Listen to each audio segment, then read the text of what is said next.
Psaume 8. Pour chef Samba yo, c'est sous les chanter yo chanter les ap krasé raisin. C'est un psaume David. Seigneur, maintenant, c'est tout partout sur la terre yo reconnaître Jean ou gen pouvoir. Pouvoir ou monter pi ou passer ciel là. Ou fait ti moun piti ak ti bébé nan tete chanter Jean ou gen force.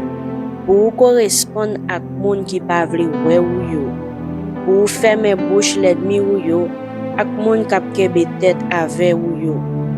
Le map gade ciel ou fait ak men ou lan, la lune ak zétoile ou mette la dans li. Map mande, qui ça les hommes yé pour changer yo comme ça? Qui ça yo yé même pour prendre ka yo comme ça? Ou fait yo yon ti kras pipiti pase ou, bon Dieu. Donc ou yon couronne sous tête yo, ou ba yo pouvoir ak respect.